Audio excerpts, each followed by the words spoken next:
really is my opponent going to force the hand? And if they aren't forcing that much, it still looks good on the side of Team Freedom majority of the time.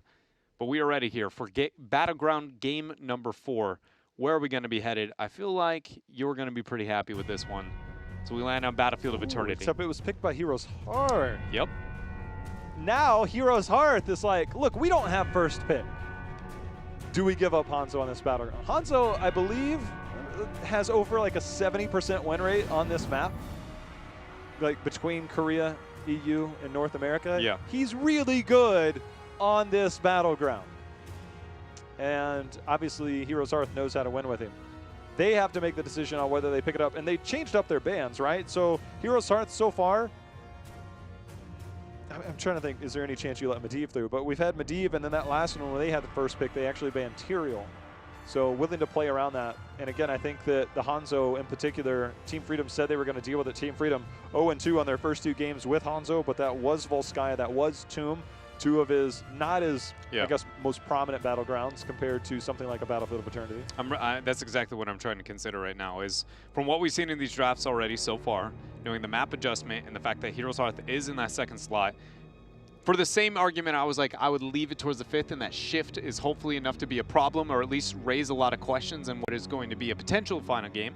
HeroesHearth selecting here is we're still going to see the same thing answered. It's just with less pressure over that towards Team Freedom because it is very much going to be, do we see HeroesHearth commit to the Hanzo is too important, it's worth our ban, or is it more of like a, you know what, we let it through in the first 2 games and it didn't look good on your end, but it's Battlefield of Eternity, right?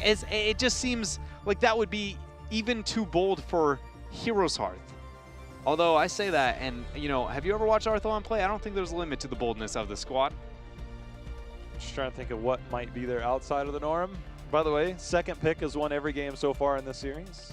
Are you trying to say that first pick isn't broken? What? Is that a narrative we kind of established earlier? No, it wasn't because it's not true. First pick reigns supreme. Well, I told you the stat before last one, HeroesHearth 4-0 with Hanzo. Outside of that, they were 6-14. After that last game, they're now 6-15 when HeroesHearth is first pick. This time, they're second. Genji ban comes out. That means unless Freedom is going to do something wild and take the Maiev for themselves, Maiev will be available again for HeroesHearth. But you have to consider, if they don't ban Medivh here, does Team Freedom now say, okay, Hanzo or Medivh? And does Hanzo win out in the trade and giving that over to Crowan? That has to be something to be considered here, I believe. I think, or is Hanzo just, or I Medivh think that broken? You're right if it was let through, but I don't think HeroesHearth lets it through. I think they still ban out the Medivh. Right now, if I'm HeroesHearth, I know what your first pick is going to be. And I know I win if it's not that. So I'm just going to give this over. I'm just going to be like, if you make this mistake, I'm going to punish. And yeah, there's a Tracer behind that in the 2-3. Question is, do we see the Hanzo still picked up for HeroesHearth? Do they let it go through? Is there any... There's no way, right? Okay, is there any chance, and I only say this because Fnatic brought it to us last week, we had a Vala, a return of a Vala, who has been... How dare you say that name? Long gone. Only on Battlefield of Eternity. Yes, because Monster Hunter build, Q build. Yeah. Yeah.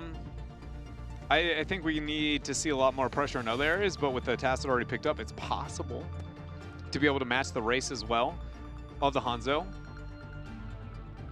Maiev Hanzo. Originally, I was going to say it's going to be like, you know, Hanzo first pick, and then I would say something like that, Garrosh Maiev for them. Maiev and Hanzo do function in 2 different manners. I was going to say if you let one of those through, I'd rather you give up the Maiev here. I'd rather Hanzo plus something else, not Maiev plus something else. And it's going to be Hanzo Mal. Oh, also, the deny of the Malfurion, pretty crucial there, assuming we're going to get a Tracer on the other end. I will put it this way, because Hanzo carries so much weight with the Scatter Arrow build on this Battleground Dreadnought that if you go Tracer, there's a very good chance HeroesHearth runs a double support. And Arthelon, Uther, Lili, doesn't matter. Probably somebody with a point-and-click save like a Divine Shield or the Divine Palm. I mean, at that point, it really doesn't matter. You can't outban it all. It's at least not worth the resources, yeah. So that's my concern, because Hanzo does so much in the race that he doesn't need a second person. Hanzo is actually, I think, worth like 3 people post-level 7 in terms of the race. So actually mind-boggling. I'm curious, are they going to ban the Uther? That sounds so strange to say. They played Uther twice, has Arthalon. You know another hero that they've played twice? Lily. Maybe. Brightwing. By the way, we are, hold on, bear with me. I'm going to get a little wild. Okay. We are on a new patch. Are you going to bring out Artanis? Because I'm actually going to vomit not in my gonna mouth bring a little bit. No. Varian. Yeah, I brought him up earlier, and then we all let him go, and I was like, okay, I thought I'd get wild once. Like, I'd pose out Varian got changed, maybe. But we haven't seen an ounce of him. If there is a map, Battlefield of Eternity is probably it. I mean, he can hold a position well. He can eat pulse bombs. He can taunt Tracer. Taunt, Colossus Smash. What was that other one, the #1 pick that everybody goes with? Oh, Twin Blades? Yeah, Twin Blade Varian. But Taunt is here. It was kind of one of the old Tracer counters a year ago. It was not mixed results, I'd say. We found some different things since then. So if they want to go that route, you can get the point and click lockdown at level 4 now. So if Tracer comes in, you get that charge in, you get the taunt, but you got to have a bit more pop behind it. Obviously, Hanzo going into scatter arrow build, not exactly that instant pop, especially when you look at Tassadar on the other side that has some save options. And when you look at the potential Force Wall Diablo combo and the Tracer trackdown, which is very, very good on this map, Heroes Hearth, suddenly your Warriors, you need a bit more mobility out of them. The Garrosh ban, I look at it and I say thank you, kind of deal. Just, again, based on that mobility. I don't want my Garrosh getting Force Wall left and right, kind of get a body block to death. It doesn't have the mobility I need. I'm comfortable moving in a different area. Tyrael? I think I'd like to see the Tyrael. There goes the double. Yeah, double support with the Uther. Then also the ETC, leaving that off. Oh man, the ETC pickup is an interesting choice here for Heroes Hearth. The fact that they kind of flex that as this could be our primary, could be our offlane, don't really know. He's the only hero in the game right now that fills both. And he's definitely a 75 main, 25 offlane, but it's still like the closest, he's the most vague pick that exists currently in this meta. Support-wise, Stukov comes to mind, obviously, to try and spread around the heals. With Tracer there, obviously Malfurion, Uther being taken away. You fall into the same category. It didn't work out last game for Heroes Hearth, but then you got to wonder, do Arthas all day, right? Yeah. Arthas all day. Frontline control. Slow auto. Or Varian. My Varian. I'm going to be honest. I think I'd rather the Arthas still. Yeah, especially after the Artanis pickup. Yeah, just the cripple towards so many members. The biggest... Man, I don't even know where to start with this. I mean, I'm so excited right now. Like, this draft right now just got me excited. And I wouldn't be excited had Freedom not come back and actually brought a fight in Game 3, because they just all of a sudden turned this. They're like, let's have a series. Let's throw down. And we're busting out. Give up the Hanzo. Bust out the Tracer, confidence-wise. Diablo, Tassadar, you got that combo. Oh, by the way, we got double support with the Hanzo and a Varian all in one. Doesn't get much better than this right now. You know what double support is really bad at trying, like what hero they're really bad at killing? Is it Tassadar or Artanis? Seriously. That guy is, you can have 5 damages, and if he's getting autos off, he's almost impossible to get the kill on. You add 2 supports into that math problem, and you just go, are one of those blinds? Because otherwise, we're not touching the Artanis. He will get so many resets onto his shield. That Artanis pick might be a bit more clever than we expected. We talked about it, though. You wouldn't be saying the same thing if it was Arthas. Yes, but there's a Varian. So I'm supporting it. You know what? We got it. Game 4 here. Team Freedom up against Heroes Hearth Esports. Ooh, Arthalon, give me that silver touch. We started from this series. We started this series when we were talking about the Hanzo, and I feel like it's pretty fitting here that now after that last game, Team Freedom showing signs of life, bringing the fight here, having the confidence to let the undefeated Crow and Hanzo through on match point here. They're coming out. They're going to try and manipulate this amateur opponent. So amateur opponent does bonus damage to basically everything non-heroes. But heroes, yeah. So everything, it literally says 2 non-heroes. And they might just try and push forward. There's the Sonic arrow. That's going to go out. Tassadar does do well as a solo laner. You got to think they've got this halfway figured out if you're on the side of Heroes. It's predictable to say the least. Do you get the swap, though, is the question. So you throw out the Q and you go, look, I'm all alone. Nobody knows. So this is the thing. Tassadar and Artanis both play solo laners. It's predicted that Nasmus is going to be up here, but they don't know Arthlon's behind there. He's going to provide some armor. Let's see if they can find him. Ends up showing. Here comes the collapse. Power slide back. Turret 1 going to live victim here to Freedom. They got the tower down. I mean, every little bit will count as we go forward. The Blade Dash obviously also contributing to that cooldown of his trait. When you drop below that 75% health, you will receive that on cooldowns. 24-second cooldown, auto attacks, Blade Dash hitting targets, more cooldown reduction if you hit heroes. Ishbu. Oh, Ishbu's going to get body blocked in here. I don't think he makes it out alive, Dread. Yeah, not enough, you know, kind of untargetable or, you know, having the parries like we used to know in the earlier stages. Not an option in the new variant there. Should have gone Arthas. He should have gone. Okay, let's be real here. Not even Arthas could have survived that one. But now that's a lot of damage done to another front wall here for Team Freedom. A double front wall. They're a full level ahead already. Pre-immortal is actually almost unheard of. Also, Hanzo going redemption build. You can still go scatter arrow 4 and 7 if you want to go 7. I'm trying to think if they would have any reason not to go it at 7. 4 and 7, but obviously allowing you to get more auto attack so you have more pressure instead of relying on that scatter arrow. Scatter at level 1, you just get more damage essentially with the extra arrows. It's something that I don't know all the basic math on when it comes to race capabilities, but I will say I don't mind it, right? Because at 7, you get auto attack resets on W, which is your scatter, and then redemption is only going to increase the auto attack speed. So in theory, you're losing how many scatter arrows you get, but you're gaining a small portion of how many scattering arrows you get to throw out.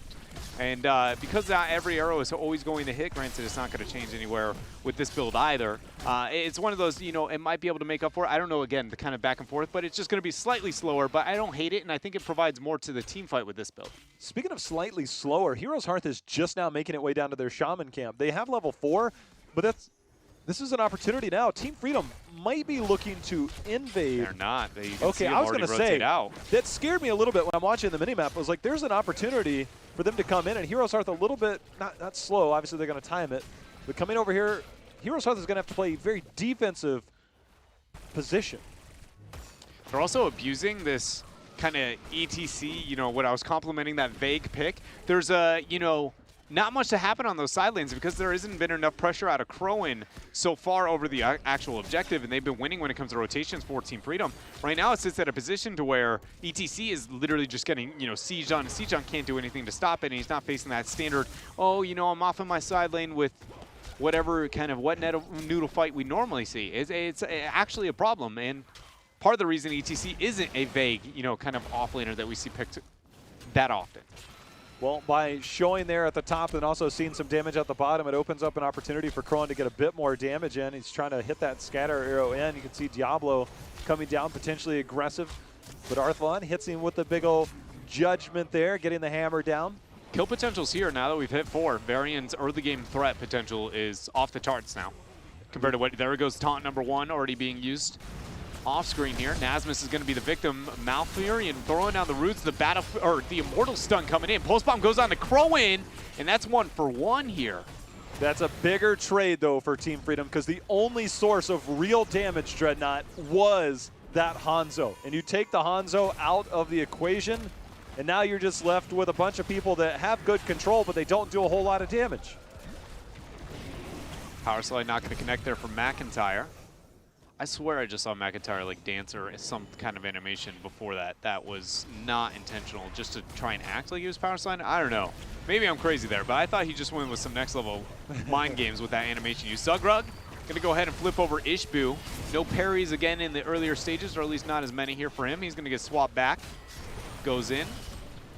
See if he can get out of there, double support, but Ishbu is on an island by himself. Pulse Bomb's gonna go in and get the takedown. Shield Wall not available till level 10 now with Varian. There's the charge into the lockdown. McIntyre, he is stuck between the Diablo and a hard places. That's gonna be 4 takedowns. Dread, we're talking 2 games back-to-back. Team Freedom coming out and putting their foot on the gas. Yeah, and now with that amateur opponent doing work onto the Immortal, this is going to be first Immortal of the game going over to Team Freedom, even into a double support Uther composition. Or not Uther, excuse me, Hanzo composition. It will get a little bit easier at level 7 to get that cooldown reduction on the scatter arrow, but you can see the amateur opponent definitely taking place there. And this is something, by the way, there was a minor change to Artanis recently. A lot of times on this battleground in particular, you'll see follow through, which gives you bonus attack damage when you use an ability. And since you're Twin Blades, yes, on Artanis, not on Variant, it's only a 4-second cooldown, so you can rotate that pretty quickly. Instead, we saw a slight change at level 13. But on this one, Solarite Reaper, this is something I've kind of been theorizing with as we see the taunt there onto Diablo. But you get extra damage on the way back. So you do more damage with your Blade Dash going out. You get more damage now coming back. And at 13, there's the cooldown reduction on that. Again, because you get cooldown reduction on your trait, I wonder if we'll see that at level 13. Although triple strike is what you normally go with. Triple strike amateur opponent. Yeah, it's kind of hard to pass up. I don't know, actually, if we'll see that from them because that level 7 being picked up. But to be honest with you, I feel like it's an underrated build. I know we're talking Battlefield of Eternity, but Q build in general is one that into a, kind of not so CC heavy, which there is quite a bit on the other side, so maybe not here, but whenever you know you can throw out multiple Qs and gain value, I feel like it is one of the harder ways, or easier ways to be overly successful on Artanis and not be that kind of walking auto attack shield resetter like we come to know and maybe not so love, depending on who you are. 10s aren't here for Team Freedom. Dre, this is 2-level lead. They're going to get this camp, which is big time. It will push the bottom lane. It should be bottom keep. There's a chance they get keep here. Yeah, it should be a keep. This is a very different story than we had in our first 2 games. It is. I will say, I feel like double support Hanzo with a Variant is a slight portion for this. Even with the changes, I think it's a little bit hard to kind of back a Variant. But we'll see. I mean, very much is a Team Freedom being aggressive. Not going to throw out the swap there for Nasmus. This is such a scary moment for HeroesHearth because they won't have 10. And positioning here obviously is key. If you can sneak in a few scatter arrows, if you are Hanzo, which by the way, we have Suppression Pulse picked up by Artanis, it's a huge AoE blind, and going Redemption build and getting a cooldown on your scatter arrow at level 7 going to be a little bit harder to pick up. So, I don't know. This is a really curious moment for Team Freedom where I question how much they're going to be able to gain out of this next map objective, or at least how much, if they're making the most efficient decision making. Because if you look at them go toward that bottom keep hold up, though, they're going to get the swap. Somebody, if this fight happens, is inevitably going to die for HeroesHearth. Is they're down 10s. They get multiple heroics, even though they don't have heroics of their own. They're winning, or at least holding their own on this race so far. Lutano, I believe, has his pulse bomb available. He's looking for a flank position, but again, with the Uther there, it makes it so difficult. And they're walking forward. McIntyre goes in. There's the taunt. That's the blow up. I mean, we have the APOC in return. Going to be the cleanse there onto Krohn. He actually ate the pulse bomb, but he's alive.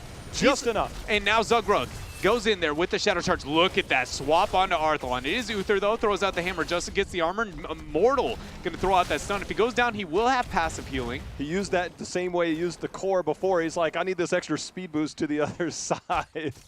Walks over there. Krohn, though, if he can continue to put off and bounce these scatter arrows, playing this to get to 10, Dread, this is big win for HeroesHearth here. They still need 10, That's an understatement. I could watch the last 4 minutes of this game and talk about so much of how HeroesHearth has no reason to be in this game, and they somehow are. Holy cow. Swap, not going to land for Nasmus. 10s are here. Stage dive. Nasmus, is the taunt going to be thrown down? There it is. He's the focus for now. Power slide goes through. McIntyre going to get flipped over. Tranquility drop. Mac now kind of split from the rest of his team. HeroesHearth kind of not on the same page. Does he go back through for any kind of power slide or anything like? Yeah, he will, but not survive. Zugrug, though, he's sitting on souls. He can't go down. Nasmus, see if he's got a swap. There's the taunt. Going to buy a little bit of time for Krohn to get out of there. Nasmus, see if he's got the swap right here. See if they can make something happen as HeroesHearth defending their Immortal that is getting ever so low. Swap not going to land that time. No taunt used by Ishbu. Malfurion root goes down. There goes the taunt onto the root. Nasmus just fine for now, getting the auto reset. Falls low. Zugrug goes in, gets the overpower, gets the flip. Divine Shield as the pulse bomb is going to be eaten by that Divine Shield. Great job from Arthalon. Yeah, but there's only 2,500 damage left, 2,500 health left on this Immortal. And things working out so Hanzo, well. Is he going to move up? Hanzo will move up. But that's all the defensive damage too. Is he going to drag an arrow in? That's got to be back off cooldown. If so, now's the time. There it is. The Immortal's falling. Krohan's come down. He gets stunned. That's a perfect stun onto Nasmus there as he gets followed up. The damage, though, the Dragon's Arrow is going to confirm the kill. McIntyre with a power slide in. Zugrug getting knocked back. That is a big-time win, but Zugrug somehow walking away. Ishbu does help turn around to confirm that kill. But the play that was made there, that is replay worthy as Artanis got locked down perfectly by Arthlon. And now, all that work that Team Freedom has had, all the way back from what was a 10-8 full 2-level lead. Freedom is going to get nearly nada with this top Immortal. They now are sieging on bottom, but it's unlikely that they'll claim this bottom for their own. Even get the stun there from Arthlon, interrupts a massive shove. Zugrug has a combo. Is he going to pull the trigger yet? No, holds off.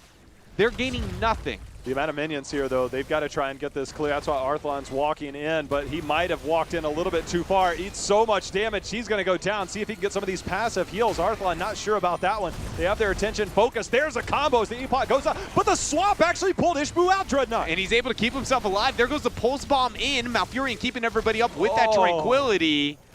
That has got to feel, because he did not go Shield Wall either. He went the charge talent, so he could charge out 2 allies. Obviously, Shield Wall and that talent are now exchanged here at level 10 with the trade-off between 10 and 4. The swap might have just saved that variant. Uh-oh. Krohan, though, is going to need a bit more saving because that swap was not the one they were hoping for. 24 seconds out of Hanzo, though. As long as they can defend off this bottom keep, it should be fine. But look at how many members are committing resources towards the top half here. Silence goes down. McIntyre, Pulse Bomb, not enough damage. Lutano trying to track it down. BBJ steps up, what says, nah, not today, man. I'm keeping my team alive. There goes the taunt onto Zugrug.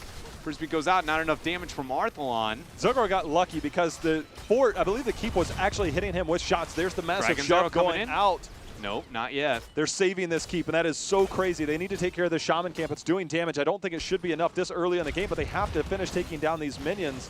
Looks like they're going to buy themselves just enough time, but that is going to be a point of contention as this game goes on. All right. Heroes Hearth about to be 13. Still got ourselves a game, Dread. Now that we know this is going to be even, I just want to bring it back again to what I was saying before. There was a 10-8 where that top fort was at 1% HP, and from that moment, where we are now, Team Freedom has gained a total of 90% HP on a keep.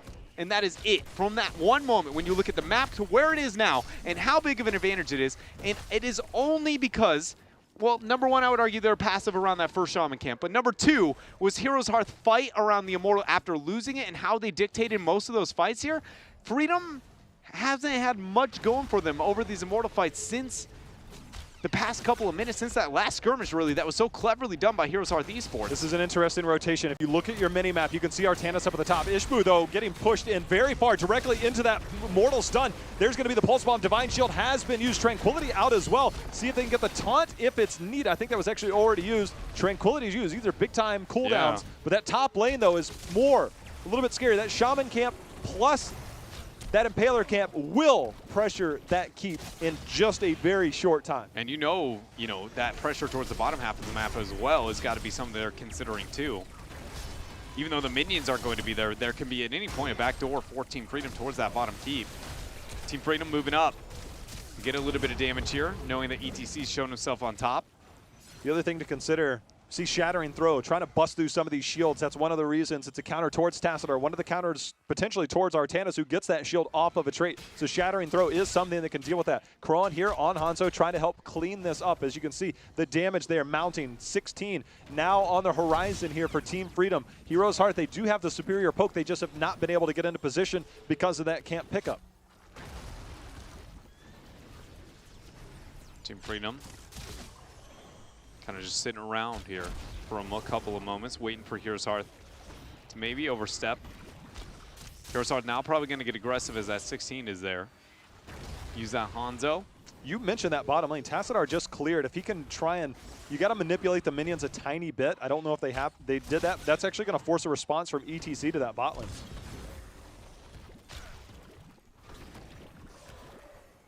HeroesHearth, I mean, it's their problem, right? Like, on this map right now, it is very much their problem.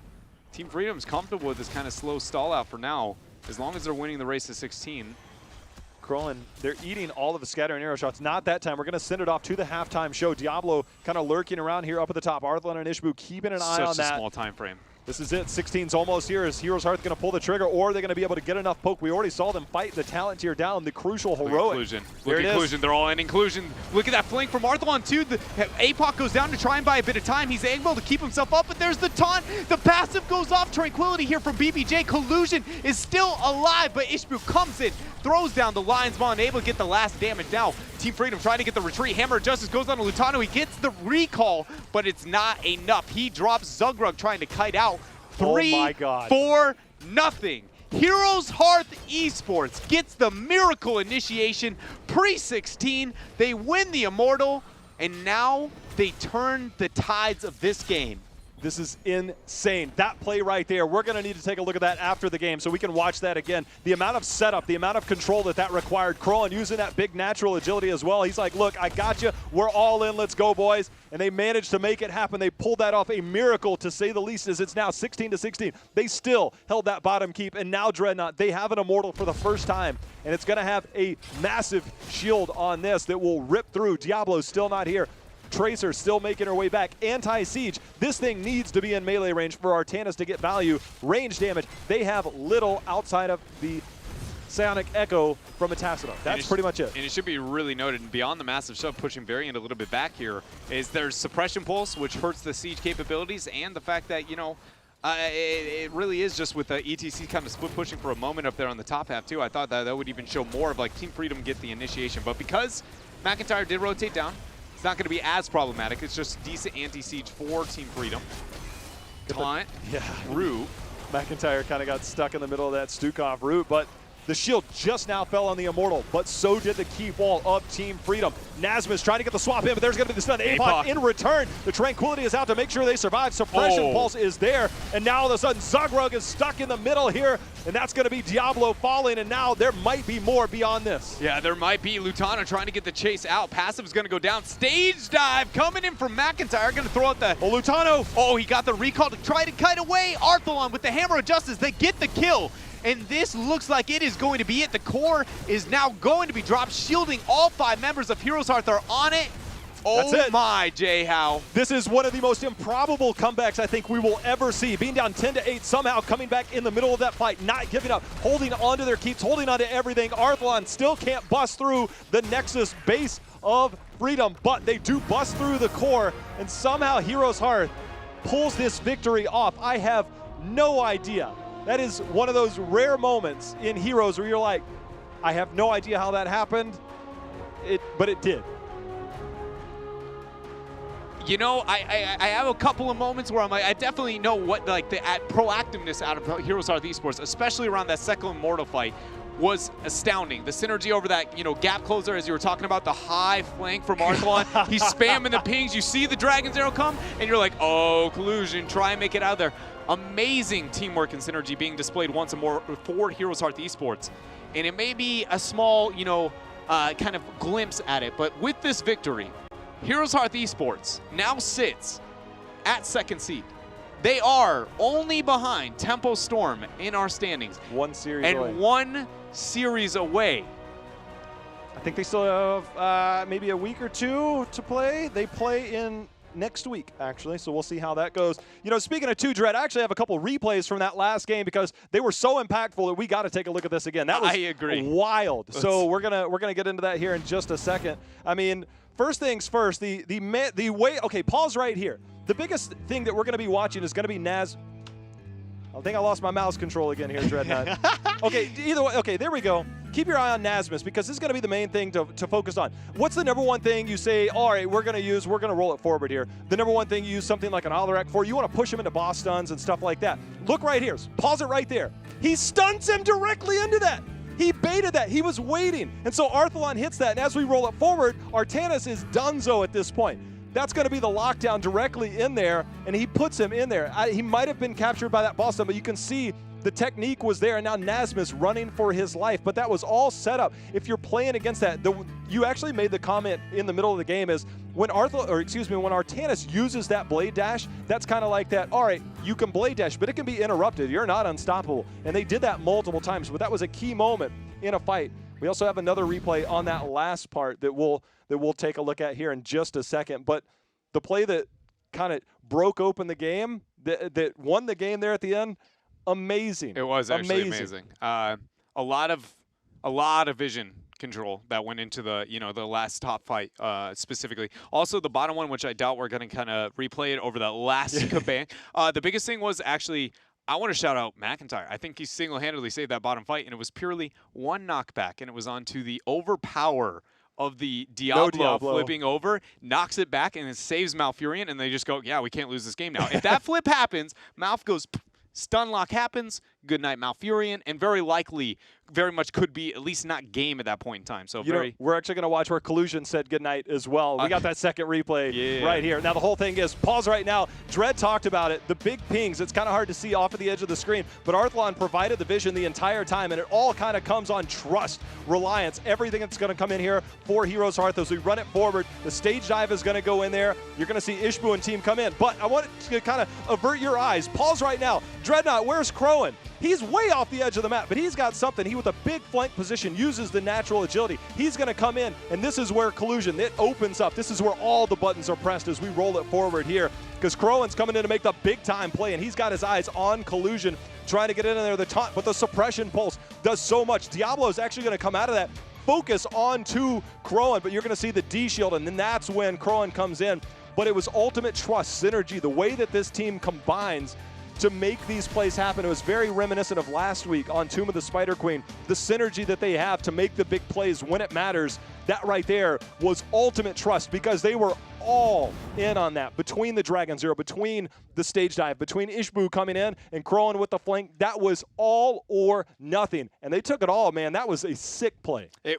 It seriously was. It was probably debatably one of like top 10. I definitely could say top 5 without a doubt out of the entirety of 2018. But I'd be willing to argue the setup over that. At least, if you take a minute to really look at how much went, because Arthur's dangling there for about 20 seconds trying to figure out, are they going to let me get this kind of flank? And he's like, go, go, go, go. Hit the gas pedal and make things happen here. But we have team captain here on the line with us here. Going to be, actually, I don't even know. Are you officially team captain, McIntyre? I think it's Crowan. Yeah, sorry about that. Gave the wrong title there, but McIntyre on the line. Mac, what are your thoughts after that, man? You now are the second seed here in North America. How's it feel? Feels great. Honestly, this was the game that earned us the spot. We worked really hard, and we were able to overcome Team Freedom. I think looking at this series overall, that Sky Temple game, Mule just got way too much value. It's kind of a disgusting talent that's existed since the beginning of the game. But other than that, game 3, they challenged our Hanzo win rate, and we refused. So we're still, haven't lost on Hanzo. Come see us. Is there ever going to be a moment where you guys become human with Hanzo, or it's just, nah, you guys are always going to be able to shut it out? I'm not sure. I mean, they definitely, showed that we had a weakness, right? Superman has Kryptonite. However, today, that Kryptonite wasn't able to beat us.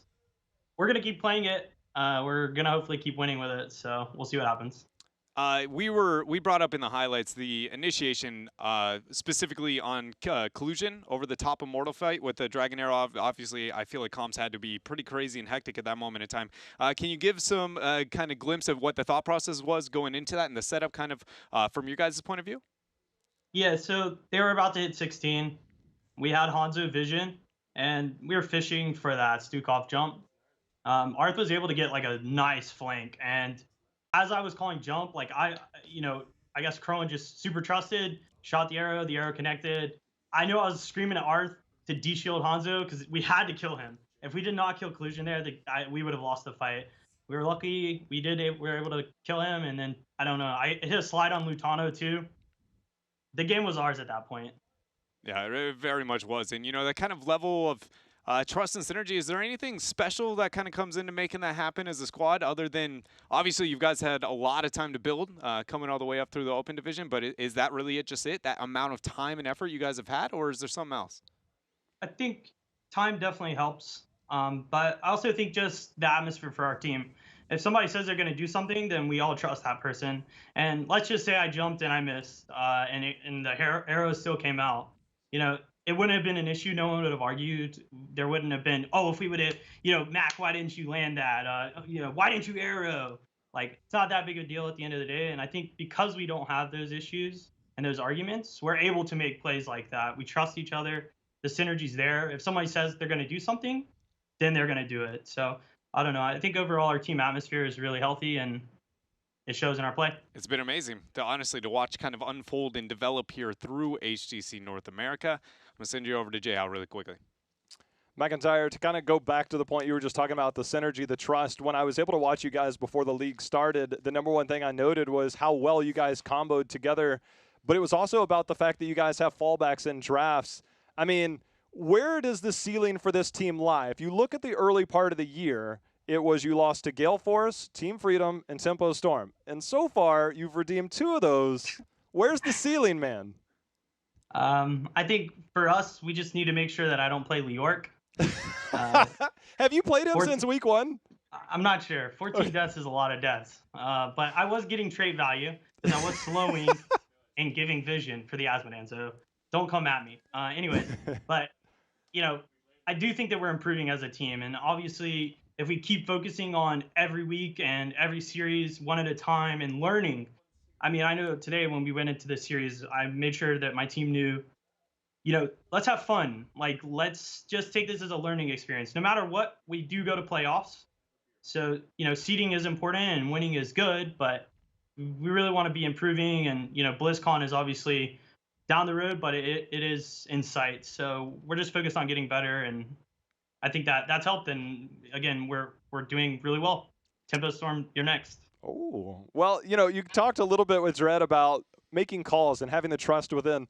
Out of the 5 of you, who's probably making the calls? I got a feeling it might be Arthlon making more of the aggressive calls, but who's the one normally kind of initiating and saying, let's go? It's actually interesting. Arth has been popping off a lot more recently. I think he started to find himself and his voice within the team, which is really good. I know on Volsky, he said, I got big ult, like that top engaged. Like, he never says stuff like that, but he let us know he had big ult. It's normally me a lot. I kind of just say, let's run it down. Let's do this. Let's do that. Look aggressive. Play stupid. That's another call. Just run at the other team. But yeah, I think it's really everybody. And again, everyone's found their voice on the team. So we really all make calls when we see them. It also kind of seems like everybody's kind of adapting to the role. And the Melee in particular in North America has kind of been this evolutionary process because we saw a lot of Melee assassins in the early part of the year. Since the Clash, it seems like there's been a little bit of a shift to focus in North America. Do you sense that? And is that something that you in particular are focused on? Or is it just kind of Malthael's falling out? So you say that is a question towards like melee assassins as compared to tanky assassins? Yeah, more like the warrior role as opposed to the assassin role for the offlaner like you. I think if you take a soft assassin in the off lane, then it's very easy to gank, and the meta is designed to gank. As you saw on the Sky Temple game, we had an ETC on Shrine, and he still died. You know, if we had a Thrall down there, there's just no chance. And in the early stages of the game, that's a kind of a meta thing. That was a thing that people were doing. Bully the offlane. Well, good luck bullying me when I'm Blaze. You can't. The hero's immobile. He's just, yeah, burn on, baby. Yeah, I think that's kind of shifted the meta. So as long as you don't die in the off lane, this is one of my tips for everyone watching, you win. So the second you die in off lane, your whole team has to shift around you. You lose soak, the other team gets objectives, and that's kind of the turning point to a lot of games. So just pick heroes that don't die, or maybe pick Leoric and get passive value. McIntyre, congratulations on a big victory, man. Good luck going forward. Thanks. And, you know, I feel like it can only be, you know, probably pretty bold and confident, especially after results today. But I got to ask, you know, knowing you're going to be going up against No Tomorrow tomorrow. In fact, what are you guys' thoughts? I've gotten this twice where we have No Tomorrow. So I'm just going to go ahead and ask, you know, what are your thoughts there about that squad? You know, they've been struggling as of late, so I feel like, again, even more so on your guys' side. But are you going to maybe use that as an opportunity to test other compositions? Less Hanzo, more insert whatever Arthlon hero? Probably not. I mean, we take every series as though we're down 0-2. So you really, you know, never want to take someone, I don't know, like they're just worse than you. And if I dilly-dally and let Arth pick Murky, we're definitely going to win. Like, no chance. No chance Arth's playing Murky tomorrow. No. We'll take it. We'll take it seriously. You know, we might hold some secret strats back, but overall, yeah, like I said, series tomorrow should be good. Never, kind of take a game off, it seems like is the tone here for HeroesHearth Esports. Congratulations once again, McIntyre, sitting at the second hero of North America. The floor is yours for any shout-outs. Shout out to my fiance, Michelle. Shout out to my sponsors, HeroesHearth. Shout out to all my teammates. Shout out to Twitch chat, again, to my fans and our team's fans, and the people who don't like us, because we just proved to you all that we're better than Team Freedom. And yeah, shout out to you guys. Thank you very much, Mac. Have a good one. Thanks. You too. I love what he just had to say there. I absolutely love that ounce of, you know what? And shout out to the people who don't like us, because you can't say anything now.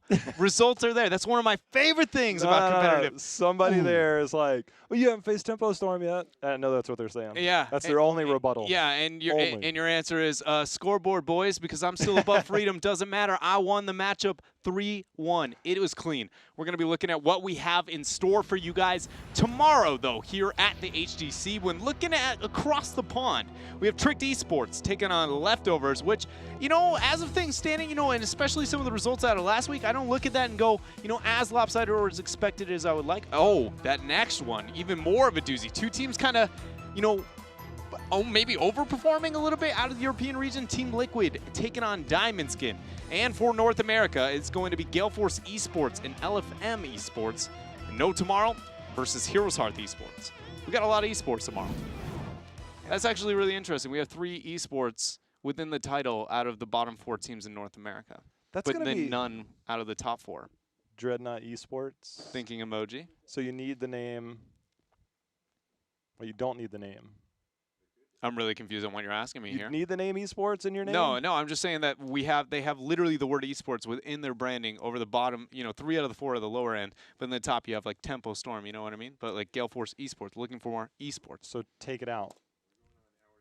I have I'm no not idea. real sure where I think I missed it. Anyways, tomorrow Gale Force versus LFM is a little bit tricky. That was a really competitive series when we had it before, but then no tomorrow, right? If you're on a streak like HeroesHearth, you're expected to come in there. Now, the thing to consider is, if you're HeroesHearth, they said maybe tomorrow's not experimentation day. I think one thing to consider, Dreadnought, is that they play no tomorrow, and then next week they'll play Tempo Storm. If you look at the win-loss in terms of like that positive wins versus losses, that starts to come into play, because if HeroesHearth beats Tempo Storm, every win counts and every loss counts. So if they're going to go in there, they have to look, maybe we should 3-0 this, because you have to think about the future. Yeah, it is so much after today's results. Like, I thought it was juicy last week, but like today actually probably went as best as it possibly could in terms of mixing out the standings, or mixing up the standings at the top of North America. But that is going to round out here today for HGC North America. Again, we have more action for you tomorrow, so stick with us. Thank you for tuning in here today.